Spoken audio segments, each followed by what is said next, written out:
Употребление алкоголя членами летного экипажа является серьезной проблемой, которая за всю историю привела к нескольким авиакатастрофам. Несмотря на строгие правила и контроль, были случаи, когда члены экипажа были обнаружены в состоянии алкогольного опьянения во время управления воздушным судном. Эти инциденты часто приводят к трагическим последствиям, приводящим к гибели людей и имуществу. Мы приведем 5 авиакатастроф по вине применения алкогольных напитков членами экипажа.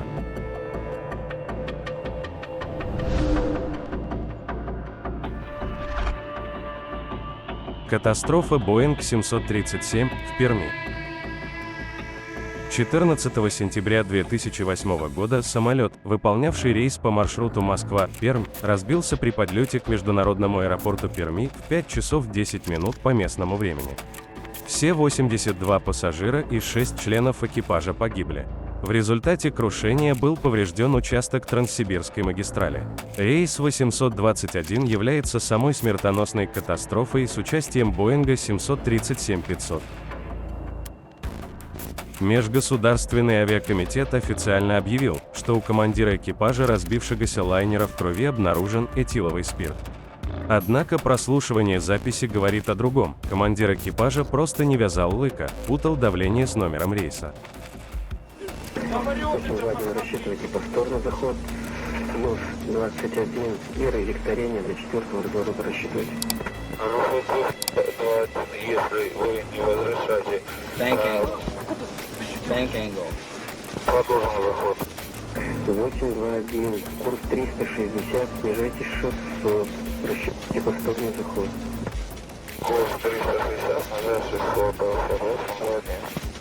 821, у вас все нормально в экипаже? Пароход 821, подожду. 821, понял, тогда строго выполняйте команды, рассчитывайте викторение до 4-го разворота. Правый разворот на курс 360, снижайте 600. Снижай 600, курс 360, пароход 821. Bank angle. Bank angle. Наоборот, в другую сторону. Bank angle. Bank angle. Вдобавок ко всему, экипаж еще и не умел управлять этим самолетом. В заключении Межгосударственном авиационном комитете говорится, что причиной катастрофы стала потеря пилотами ориентации в пространстве из-за недостаточного уровня подготовки экипажа. Катастрофа Ту-134 под Петрозаводском. Авиакатастрофа произошла 20 июня 2011 года. Авиалайнер Ту-134А3 авиакомпании «Русэйр» выполнял плановый внутренний рейс по маршруту Москва-Петрозаводск, но при заходе на посадку в неблагоприятных погодных условиях зацепил деревья и рухнул на землю неподалеку от деревни Бессовец, приблизительно в 1,5 километра от аэропорта Петрозаводска. Из находившихся на его борту 52 человека погибли 47. Выжили только 5 человек. Штурман разбившегося пассажирского авиалайнера, в результате которого погибло 47 человек, был пьян, что стало одним из нескольких факторов, способствовавших катастрофе. В своем отчете Межгосударственный авиационный комитет заявил, что взаимодействие между экипажем во время неудачной попытки приземления было плохим. Пилот передал управление пьяному штурману, а второй пилот был фактически исключен. Но, несмотря на спорный проект, в России по-прежнему считают, что причиной крушения стали плохая погода и ошибка пилота. Самолет при заходе на посадку был слишком низким, он задел дерево, а затем задел линию электропередачи, в результате чего огни взлетно-посадочной полосы аэропорта погасли на 10 секунд, прежде чем рухнул на землю, говорится в отчете. Катастрофа самолета Fokker F-28. Турецкий авиалайнер был пассажирским рейсом, разбился во время взлета в аэропорту Измир-Джумаавасы 26 января 1974 года по пути в стамбульский аэропорт Ешилкю, в результате чего погиб 67 человек из 73 пассажиров и экипажа.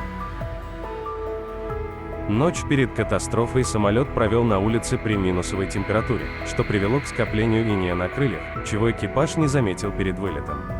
Во время взлета пилоты слишком сильно развернули самолет, в результате чего он заглох, что вместе с морозом заставило самолет подняться всего на 8-10 метров, прежде чем он упал и повернул влево, врезавшись в землю и впоследствии загорелся. В 1990 году утверждалось, что авария произошла из-за того, что двое пилотов были пьяны. Результаты вскрытия подтвердили, что в крови капитана и бортинженера был обнаружен алкоголь. Катастрофа DC-8 в аэропорту Анкоридж. Авиакатастрофа, произошедшая утром 13 января 1977 года. Грузовой самолет Douglas авиакомпании JAL Cargo выполнял чартерный рейс по маршруту Moses Lake Ruin, Анкоридж, Токио, но сразу после вылета из Анкориджа рухнул на землю и полностью разрушился.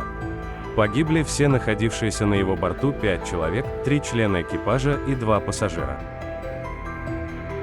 По результатам расследования, одним из ключевых факторов катастрофы стало алкогольное опьянение командира экипажа. Из-за алкоголя в крови Хью Лист Марш фактически не мог выполнять свои обязанности. При управлении самолетом командир вырулил не на ту полосу, сам того не заметив, пока ему на это не указал авиадиспетчер. Затем при взлете пьяный пилот слишком круто стал поднимать нос самолета, а после отрыва от ВПП и возникновения тряски штурвала не смог распознать сваливание и принять необходимые меры, вместо этого лишь усугубив ситуацию.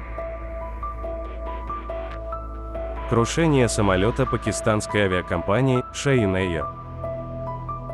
Авиарейс Shaheen Air, направлявшийся из Карачи в Лахор, на борту которого находилось 121 пассажир и члены экипажа, совершил аварийную посадку в международном аэропорту Аллама Икбал. Первоначально сообщалось, что по меньшей мере 10 пассажиров получили легкие травмы при приземлении самолета из-за лопнувшего колеса. Однако управление гражданской авиации опровергли эти утверждения, заявив, что все пассажиры остались невредимыми и что рейс НЛ-142 приземлился в аэропорту и вскоре после этого вылетел за пределы взлетно-посадочной полосы. Пилот рейса НЛ-142, компании Shaheen Air International, который совершил аварийную посадку в аэропорту Лахора, во время приземления был в состоянии алкогольного опьянения, говорилось в медицинском заключении. Разрешенный уровень содержания алкоголя в крови для пилотов составляет 0,3, а у пилота на тот момент он составлял 0,83, сказал чиновник. В ходе встречи, в которой приняли участие представители пакистанских международных авиалиний Shaheen Air и Indus Airlines, участникам было поручено обеспечить соблюдение стандартных эксплуатационных процедур и здоровье пилотов. Авиакатастрофы, приписываемые нетрезвым членам экипажа, служат суровым напоминанием о катастрофических последствиях, которые наступают, когда лица, ответственные за обеспечение безопасности полетов, поддаются влиянию алкоголя.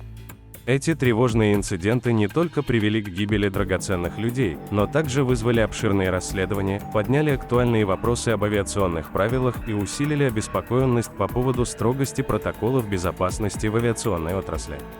Понимание отрезвляющего воздействия таких событий имеет первостепенное значение для осознания настоятельной необходимости принятия строгих мер и повышенной бдительности для предотвращения повторения трагедий, вызванных нарушением процесса принятия решений в кабине пилотов. Важно отметить, что во многих странах существуют строгие законы и регуляции, запрещающие употребление алкоголя членами экипажа за определенный период времени до полета. Эти правила предназначены для обеспечения безопасности всех на борту.